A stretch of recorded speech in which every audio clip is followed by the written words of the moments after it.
Hi guys, welcome to Coding Hustle. और ये बिल्कुल नया सेक्शन है चैनल का जहां पे will be discussing about blockchain. अगर अभी की बात करें तो वेब 5 जो है वो काफ़ी पॉपुलर हो रहा है। पॉपुलर क्या हो रहा है, काफ़ी ट्रेंडिंग है क्योंकि अनाउंसमेंट है बेसिकली जैक डॉर्सी से। अगर आपको पता ना हो तो जैक डॉर्सी ट्विटर के भी सीईओ रहे हैं और अभी एक कंपनी चलाते हैं टीबीडी, जो डिसेंट्रलाइज फाइनेंशियल सर्विसेज देता है बेसिकली। तो इनके तरफ से कुछ अनाउंसमेंट होने को आप इस तरह से फेक भी सीधा बोल दो या फिर सिर्फ मार्केटिंग गिमिक बोल दो, वो भी ठीक बात नहीं है। एक बार पढ़ लेना, देख लेना भी जरूरी है। अगर हम टीबीडी के वेबसाइट पे जाएं तो वहां पे हमें वेब 5 का एक पीडीएफ मिल जाता है और this is that PDF. Fine. देखिए, वेब 5 समझने से पहले थोड़ा सा जान लीजिए वेब 2 और वेब 3 के बारे में। वेब 2 के बारे में सबको तो पता ही होगा, गूगल, फेसबुक, ट्विटर, ये सारा कुछ क्या है, वेब 2 है।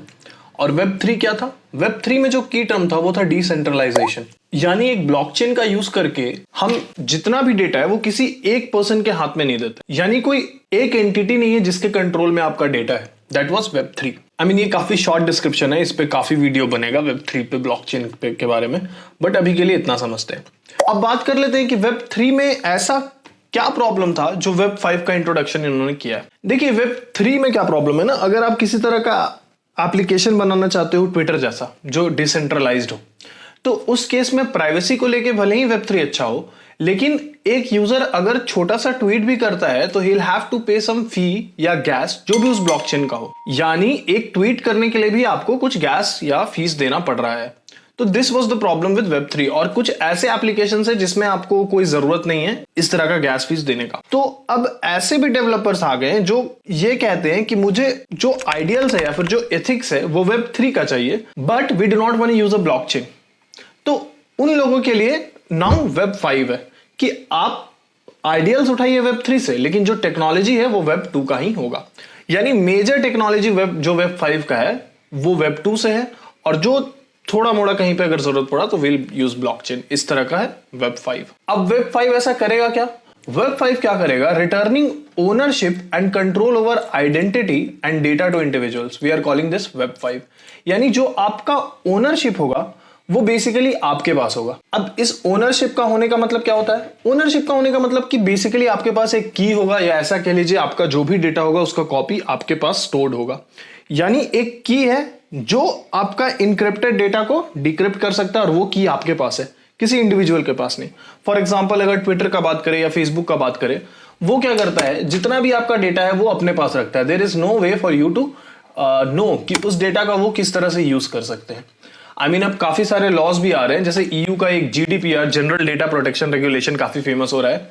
इंडिया में भी कुछ कुछ लॉ हैं। I was actually reading this ministry of communication and information technology का नोटिफिकेशन। ये काफी पुराना है, 2011 का। कुछ इसमें 2018 में ड्राफ्ट आया है, बट अभी तक वो एप्लीकेबल नहीं हुआ है। बट स्टिल वेब 2 के लिए भी काफी सारे नियम बन रहे हैं, बट स्टिल जो वेब 5 का कॉन्सेप्ट है वो पूरी तरह से अलग है। इतना नियम का जरूरत ही नहीं होगा क्योंकि डेटा सारा आपके पास रहेगा, तो मिसयूज का कोई प्रॉब्लम ही नहीं आएगा। अब ये लोग क्या कह रहे हैं कि बेसिकली 3 पिलर है वेब 5 का: डिसेंट्रलाइज्ड आइडेंटिफायर, वेरीफाइबल क्रेडेंशियल्स और डिसेंट्रलाइज्ड वेब नोड्स। तो ये जो वेब नोड्स है ये तो बिल्कुल ब्लॉकचेन के टाइप का ही साउंड कर रहा है वेब नोड। और ये डिसेंट्रलाइज्ड आइडेंटिफायर बेसिकली एक आइडेंटिफायर है किसी यूजर को आइडेंटिफाई करने के लिए।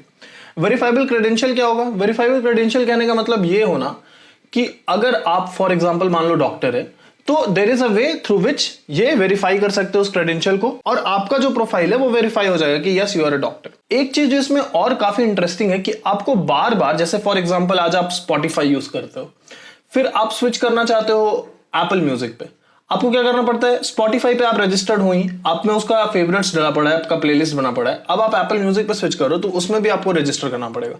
तो वेब 5 का किसी भी एप्लीकेशन में आपको इस तरह का कोई जरूरत नहीं पड़ेगा। एक आपका आइडेंटिटी बना पड़ा है, आप एक्सेस दिए एक एप्लीकेशन को, वहां पे जो आपका प्लेलिस्ट था आप बना लिए, वही एक्सेस आप क्या करोगे, दूसरे एप्लीकेशन को दोगे, और फिर क्या हो जाएगा, आपका सारा प्लेलिस्ट वगैरह वहीं पे आ जाएगा। एक चीज मैं और यहीं पे बता दूं, there is no token for web 5। तो अगर कोई ये वीडियो इसलिए देख रहा है क्योंकि कोई एयर ड्रॉप होने वाला है या कुछ वैसा, तो ऐसा कुछ नहीं होने वाला है। देखिए, एक और जो की टर्म है उसको भी समझ लीजिए, अगर आप डेवलपर है तो आपके काम आ सकता है। पीडब्ल्यूए और डीडब्ल्यूए। पीडब्ल्यूए का मतलब होता है प्रोग्रेसिव वेब एप्स, और डीडब्ल्यूए का मतलब होता है डिसेंट्रलाइज्ड वेब एप्स। पीडब्ल्यूए क्या होता है? बेसिकली जो भी आपका स्टफ ऑनलाइन है उसको स्टोर करता है पीडब्ल्यूए। DWA क्या है? सेम चीज है, आपका सारा कुछ स्टोर होगा लेकिन आपके पास भी वो डेटा रहेगा लोकली, और आप प्रोवाइड करेंगे वो डेटा किसी भी ऐप को या किसी भी एप्लीकेशन को Web5 में आप प्रोवाइड करेंगे, और ये भी प्रोवाइड करेंगे कि डेटा का कितना पार्ट आप शेयर करना चाहते हो। अब देखिए, मेरी राय में पूछा जाए तो थोड़ा सा गिमिकी तो है, आई मीन ना हो तो बेटर है, पर मुझे तो लग रहा है क्योंकि जो ये Web5 का प्रोजेक्ट है इसको कंप्लीटली Web3 से अलग कुछ बताना और Web5 बताना ये थोड़ा सा गिमिकी है। क्यों? क्योंकि ये जो प्रोजेक्ट बन रहा है वो एक्चुअली बिटकॉइन बेस्ड प्रोजेक्ट है, बिटकॉइन ब्लॉकचेन का यूज करके इसको बना रहे हैं पहले तो।